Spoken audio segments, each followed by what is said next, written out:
The first hack that you could use is to plan your day ahead.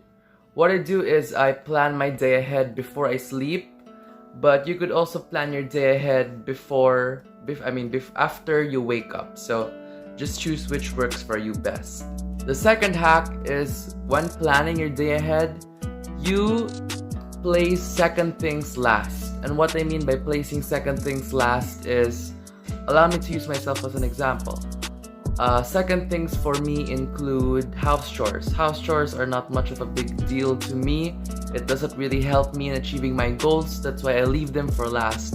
Because I think, as most of you know, our mind is only capable of making certain our mind has a finite amount of good decisions it can make throughout the day, and that's usually in the morning. That's why in the morning what I do is I spend most of my time working on things that will help me achieve my goals in the long run. I do not do second things first, so I hope that made sense. Alright, the third hack is to always have a plan B.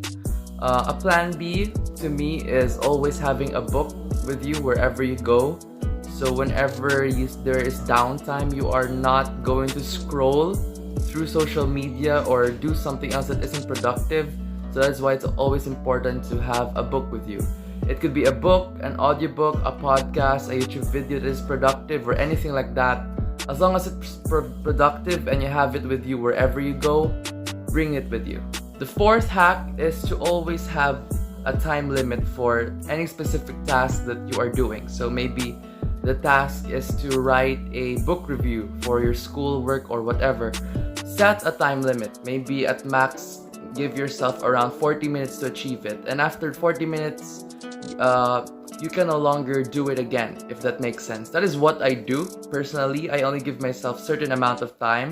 So let's say I have a school report to do, and then I only allot 50 minutes to do it. And then let's say that I procrastinate within the 50 minutes.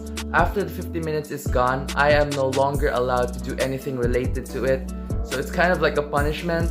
So it's me disciplining myself to take time more seriously and to value it more. The fifth hack is to ask yourself if what you plan to do actually brings you closer to your goals.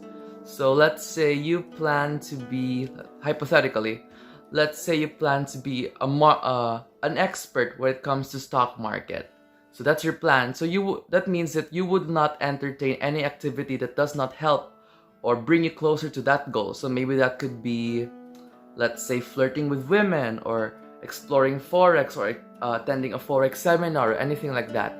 It doesn't bring you closer to your goals, so don't even try to do it. The sixth hack is to use the 24 rule. This is a rule I thought of, or maybe someone else made it. Anyway, it doesn't matter.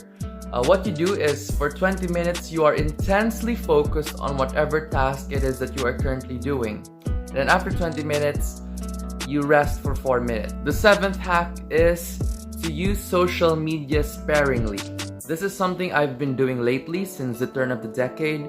And what it basically means is that I am not allowed to open social media if I have nothing to post. I am not allowed to use social media just to scroll through my feed or do whatever I want. So I'm only allowed to open it if I have something to post. If I have nothing to post, I am not allowed to open it. So that is why you should always have a plan B. Going back to I think it was the third hack. Going back to the third hack, always have a plan B.